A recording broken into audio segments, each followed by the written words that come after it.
Imagina caminar tranquilamente por un supermercado. Es un día normal.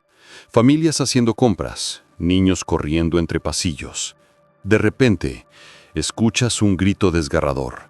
Una madre señala hacia la salida mientras chilla desesperada. Un hombre acaba de tomar a su hija de 12 años en brazos y corre hacia la puerta. Los clientes reaccionan, lo persiguen, lo atrapan.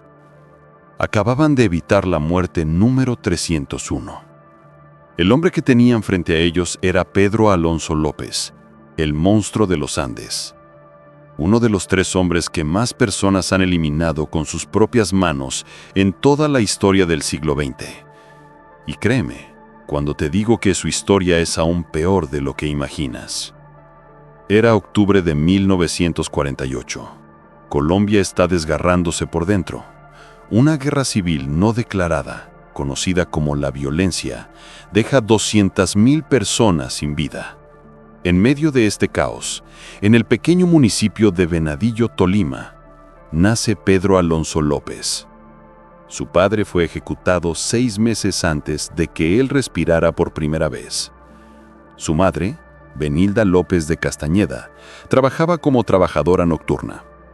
Pedro era el 7º de 13 hermanos. 13 niños en una sola habitación. Una cortina delgada era lo único que los separaba del lugar donde su madre atendía clientes. Noche tras noche, Pedro y sus hermanos escuchaban todo. Absolutamente todo. Pero aquí viene el primer dato que te va a helar la sangre. Los expertos señalan que su madre no solo los descuidaba, los castigaba con una crueldad extrema. Según testimonios, los castigos que aplicaba eran comparables a los de una cárcel de tortura. Golpes constantes, quemaduras. Un antropólogo especializado en psicología criminal llamado Esteban Cruz declaró: ella lo golpeaba y torturaba por hacer cosas que los niños hacen normalmente. Hay un momento específico que cambió todo. Pedro tenía 8 años cuando su madre lo descubrió intentando tener contacto físico íntimo con su hermana menor. La reacción de Benilda fue brutal. Según algunos informes, antes de expulsarlo de casa, le quemó las plantas de los pies con una vela. A los 8 años, Pedro fue arrojado a las calles más peligrosas de Colombia. Y las calles de Colombia en los años 50 tenían índices de criminalidad 50 veces superiores al promedio mundial. Un niño de 8 años, solo, sin hogar, sin protección. ¿Qué crees que le pasó? Las calles y el primer trauma. Pedro comenzó a vagar sin rumbo. Buscaba comida en la basura. Dormía en edificios abandonados. Aprendió a pelear con cuchillos contra otros vagabundos. Consumía bazuco, un derivado barato de la cocaína que lo mantenía despierto en las noches frías. Pero lo peor estaba por venir. A los pocos días de estar en la calle, un hombre mayor se le acercó. Le ofreció comida, un techo, protección. Pedro, desesperado y hambriento, aceptó. Esa misma noche el hombre lo agredió de manera íntima, una y otra vez. Pedro dijo años después: cualquier cosa que te pase de niño, te marca para siempre. Este trauma se repetiría varias veces más en las calles. Diferentes hombres, mismo patrón. Un niño vulnerable siendo usado y desechado. Aquí hay un dato curioso y aterrador. Cuando Pedro tenía 10 años, un conductor lo recogió y, sin saberlo, lo llevó hasta Bogotá. Allí, un estadounidense lo encontró vagando y se compadeció. Lo llevó a su casa. Durante 2 años, Pedro experimentó algo parecido a la felicidad. Tenía comida regular, una cama, educación. Pero entonces vino el maestro de la escuela. El abuso se repitió. Pedro, ahora con 12 años, decidió que no sería una víctima nunca más. Robó dinero de la casa donde vivía y huyó de regreso a las calles colombianas. Desde ese momento, algo en su cerebro se rompió definitivamente. Pedro sobrevivió en las calles robando, principalmente autos. En 1969, con 21 años, fue arrestado y sentenciado a 7 años de prisión. Y aquí es donde la historia se vuelve aún más oscura. Dentro de la cárcel, 3 reclusos lo atacaron sexualmente, de forma repetida, durante semanas. Pero esta vez, Pedro reaccionó de forma diferente. Fabricó armas blancas improvisadas, esperó el momento preciso y uno por uno los eliminó, a los 3, con sus propias manos. Estos fueron sus primeros 3 crímenes confirmados. La justicia agregó 2 años más a su condena. Pero algo cambió en Pedro durante esos días. En las audiencias judiciales posteriores, él mismo lo declaró: ya no seré más una víctima. Los psicólogos forenses que analizaron su caso años después encontraron algo escalofriante. Pedro no mostraba remordimiento, absolutamente ninguno. Además, no veía la prisión como un castigo. Para él, era simplemente otro lugar donde estar. Cumplió su condena completa, 9 años encerrado, y cuando salió en libertad en 1978 tenía 30 años y un plan muy claro en su mente. Había decidido qué haría con el resto de su vida. Pedro cruzó la frontera hacia Perú. Se dirigió específicamente a Ayacucho, una región montañosa donde vivían comunidades indígenas pobres y olvidadas por el gobierno. ¿Por qué Ayacucho? Porque allí nadie preguntaría por niñas desaparecidas. Su método era simple pero efectivo. Buscaban mercados, plazas, festivales, lugares donde hubiera niñas pequeñas. Su objetivo eran niñas entre 8 y 12 años, específicamente niñas indígenas de comunidades andinas. Cuando lo arrestaron años después, confesó por qué elegía ese tipo de víctimas. Las niñas andinas tenían los ojos más inocentes. Su táctica era siempre la misma. Se acercaba con amabilidad. Les ofrecía regalos pequeños, dulces, juguetes, a veces dinero. Les decía que conocía un lugar hermoso donde podía darles más cosas. Las convencía de acompañarlo. Las llevaba a lugares apartados, campos abiertos lejos de los pueblos, caminos montañosos donde nadie podía escuchar gritos. Y entonces comenzaba su ritual. Primero las agredía físicamente, luego las forzaba a actos íntimos. El proceso duraba horas. Les quitaba la ropa lentamente, les hablaba, les decía cosas mientras lo hacía. Pero lo más perturbador venía después. Pedro confesó que esperaba hasta el amanecer. Específicamente esperaba a que saliera el sol. ¿Por qué? Porque quería verles los ojos mientras las mataba. Sus propias palabras registradas durante los interrogatorios. Ponía mis manos alrededor de su garganta. Cuando el sol salía, comenzaba a apretar. Solo era bueno si podía ver sus ojos. Nunca maté a nadie de noche. Habría sido un desperdicio en la oscuridad. Tenía que verlas a la luz del día. Continuó. Había un momento divino cuando ponía mis manos alrededor del cuello de las niñas y observaba cómo se iba apagando la luz de sus ojos. Solo aquellos que eliminan saben a qué me refiero. Las estrangulaba lentamente. El proceso completo podía tomar más de 5 minutos.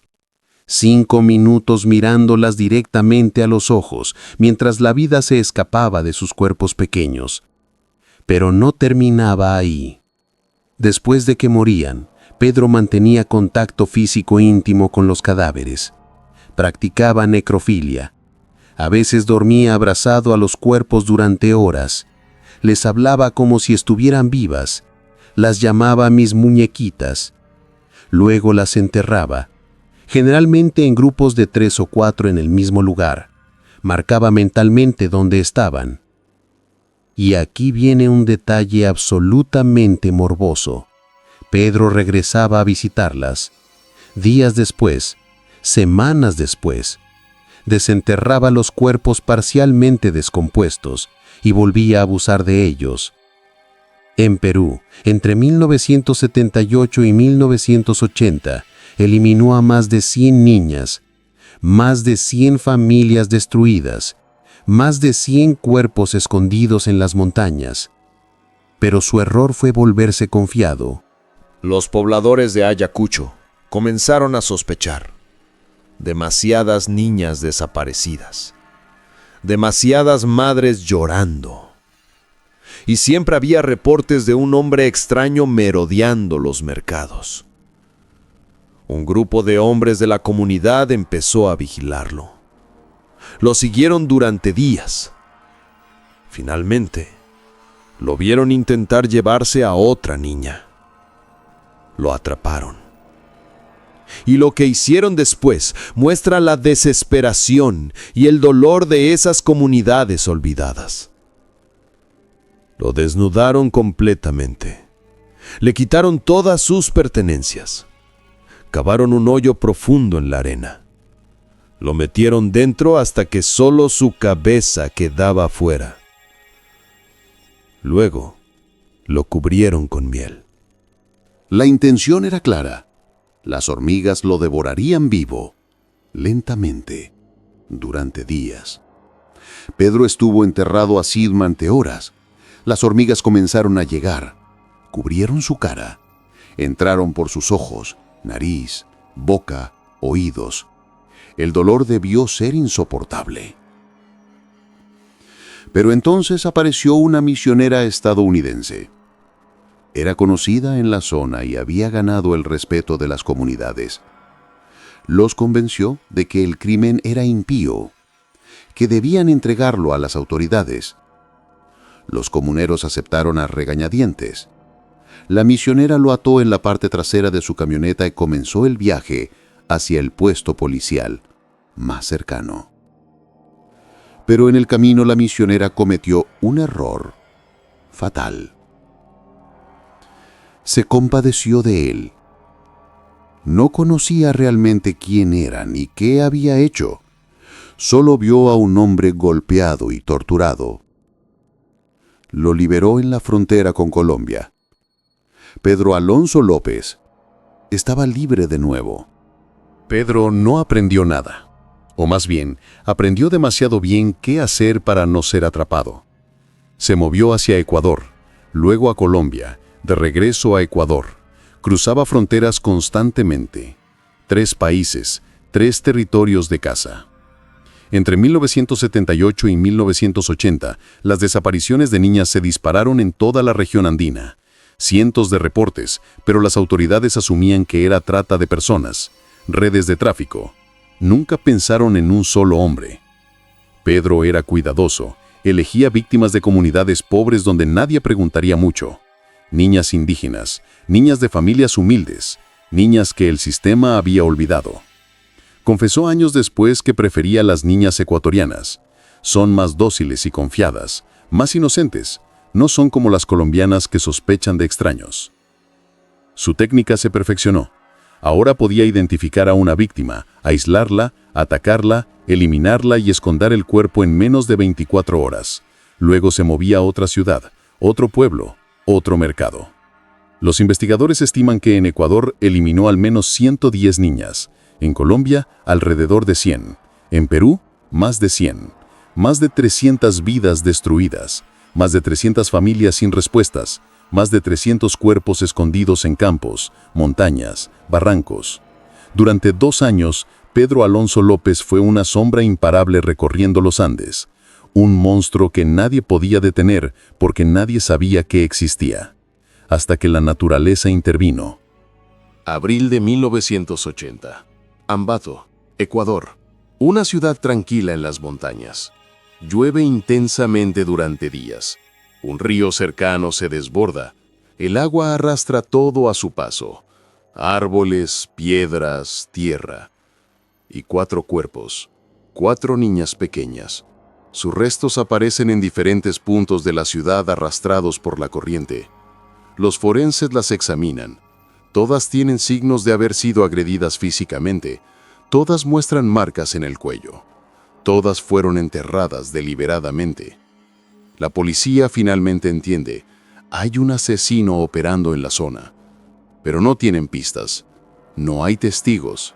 No hay sospechosos. Los casos de niñas desaparecidas son decenas, pero todos parecen no relacionados. La investigación se estanca durante días. hasta que Pedro cometió su error final. Estaba en un supermercado en Ambato. Vio una niña de 12 años, Marie.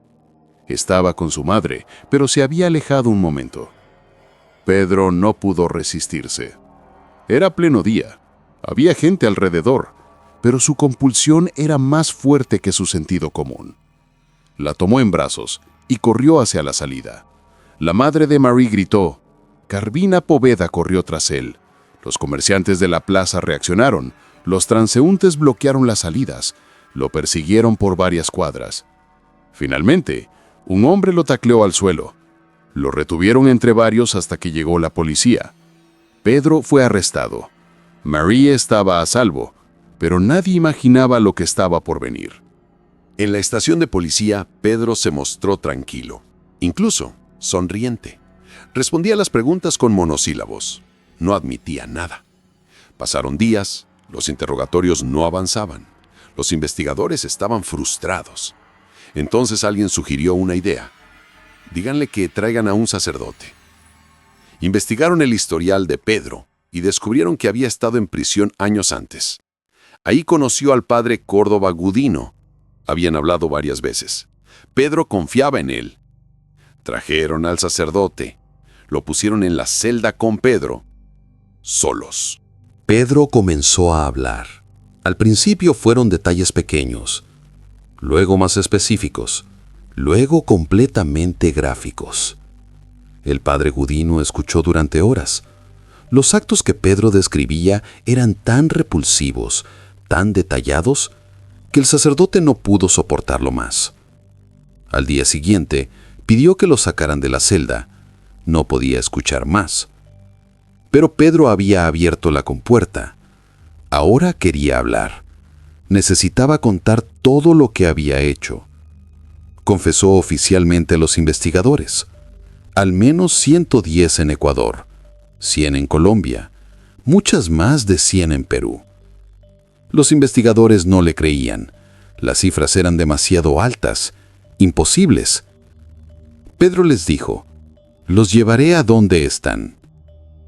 Pedro guió a los investigadores a un campo abierto cerca de Ambato. Señaló puntos específicos. Comenzaron a cavar. Encontraron el primer cuerpo a menos de 1 metro de profundidad. Una chica de aproximadamente 9 años. Luego, otro, y otro, y otro. En ese campo solo, encontraron 53 cuerpos. 53 chicas, todas entre 8 y 12 años. Todas con signos de haber sido agredidas, todas estranguladas, algunas en avanzado estado de descomposición, otras más recientes. Pedro las había enterrado en grupos, 3 aquí, 4 allá. Las visitaba regularmente, su propio cementerio personal. Los llevó a otros 3 lugares. Encontraron 4 cuerpos más, 57 en total solo en Ecuador. En algunos sitios que señaló, no encontraron nada. Probablemente los animales habían dispersado los restos, o la lluvia los había arrastrado. El director de asuntos de la prisión, Vincedor Lascano, declaró a la prensa: «Si alguien confiesa haber cometido cientos de crímenes y encontramos más de 50 cuerpos, debemos creer lo que dice. Pienso que su estimación de 300 es muy baja». Durante los interrogatorios, Pedro describió su método con perturbador detalle. Primero, la obligaba a tener contacto íntimo conmigo. Luego ponía mis manos alrededor de su garganta. Apretaba lentamente. Me gustaba sentir cómo su cuerpo luchaba, cómo sus manos intentaban quitarme las mías, cómo sus piernas pateaban. Y sobre todo, me gustaba ver sus ojos, ver el momento exacto en que la vida se apagaba. Continuó. Después, cuando ya estaba sin vida, me quedaba con ella, a veces todo el día. Hablábamos. Bueno, yo hablaba. Les contaba cosas. Eran buenas oyentes, mejores que cuando estaban vivas. Los forenses confirmaron que las marcas en los cuellos indicaban estrangulamiento lento, no rápido, deliberadamente prolongado para maximizar el sufrimiento. El caso fue internacional. Medios de todo el mundo cubrían el juicio. El monstruo de los Andes estaba en todas las portadas. Pedro se mostró tranquilo durante todo el proceso, sin remordimiento, a veces sonriendo. Cuando le preguntaban por qué lo hizo, respondía: «Perdí mi inocencia a los 8 años. Decidí hacer lo mismo a tantas niñas como pudiera». En 1980 fue declarado culpable de múltiple asesinato en Ecuador. La sentencia: 16 años de prisión. 16 años.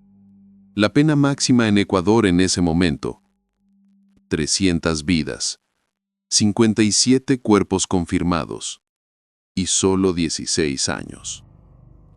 Dentro de la prisión, Pedro no cambió.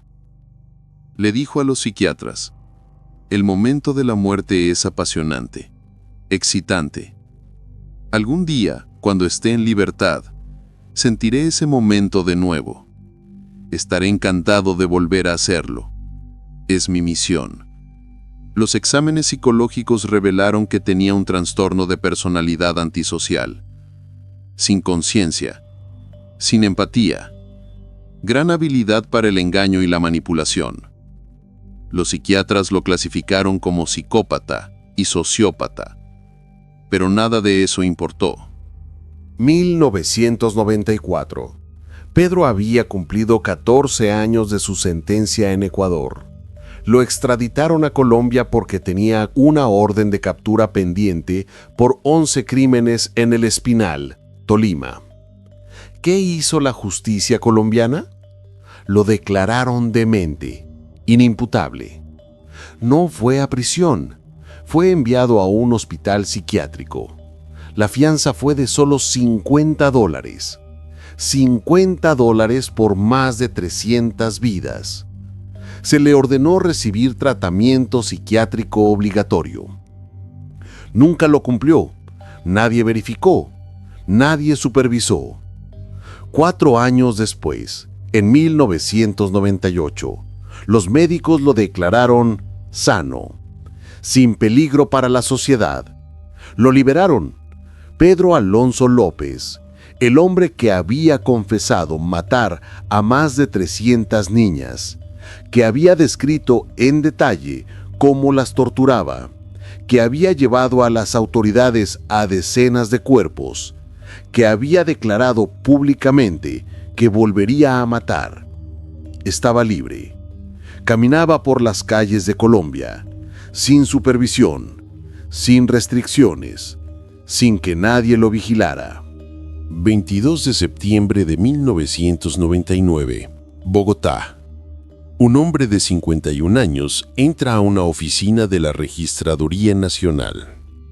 Su aspecto es descuidado, arrugas profundas en el rostro, mirada penetrante. Solicita su nueva cédula de ciudadanía, número 80.092-633. Se le entregan sin problemas. Ese hombre era Pedro Alonso López. Fue la última vez que alguien lo vio oficialmente. Desde entonces, nadie sabe dónde está. Han pasado más de 25 años. Algunos creen que fue ejecutado por familiares de sus víctimas. Durante su encarcelamiento, varios padres habían declarado públicamente que harían justicia por cuenta propia si salía libre. Ofrecieron una recompensa de $25,000 a quien acabara con él. Otros creen que sigue vivo, escondido en alguna comunidad remota de los Andes, quizás usando otro nombre. La Interpol emitió una orden de captura en 2002. Sigue vigente. En 2012 encontraron en Tunja, Colombia, el cuerpo de una niña pequeña con signos de haber sido agredida y degollada. El método era idéntico al de Pedro.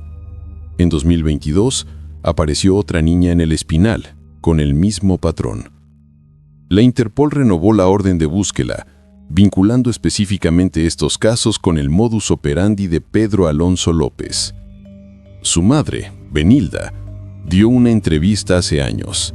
Aseguró que estaba segura de que su hijo seguía vivo. ¿Por qué? Porque según ella, cada vez que alguien cercano a ella moría, su espíritu se le revelaba. Con Pedro, eso nunca había pasado. Ella dijo: «Él es un hijo malo. Yo no tengo la culpa de que haya salido así». Aquí está la verdad que nadie quiere enfrentar. Pedro Alonso López eliminó a más de 300 niñas. Confesó, llevó a las autoridades a los cuerpos, no mostró remordimiento, declaró que volvería a hacerlo.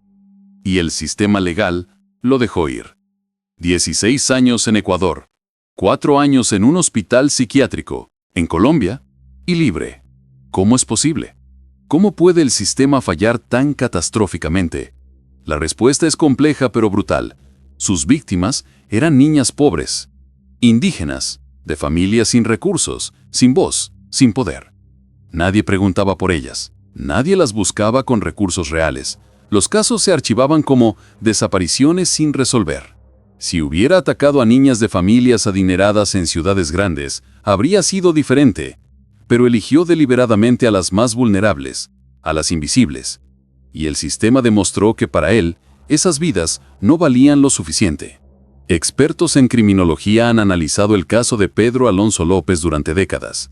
Es estudiado en universidades de todo el mundo como ejemplo de cómo un asesino en serie puede operar impunemente cuando elige víctimas marginadas. Luis Jiménez, experto en ciencias forenses, declaró: «Es un asesino de corte psicopático. Muestra una inteligencia superior y eso se refleja en su accionar. Deja muy poca evidencia que pueda ser rastreada. Entiende el sistema y cómo manipularlo». La pregunta sigue siendo: ¿está vivo Pedro Alonso López? Si tiene 77 años ahora, es posible que haya muerto por causas naturales, o que alguien lo haya encontrado y ejecutado, o que esté en algún lugar remoto, viviendo bajo otra identidad. Pero también es posible que siga haciendo lo que juró que haría. Hay números en esta historia que deben grabarse en nuestra memoria. Más de 300 víctimas confirmadas por su propia confesión. 57 cuerpos encontrados que corroboran sus declaraciones. 110 crímenes admitidos solo en Ecuador. 100 en Colombia. Más de 100 en Perú. Todas las víctimas eran niñas entre 8 y 12 años. Su periodo activo duró aproximadamente de 1978 a 1980.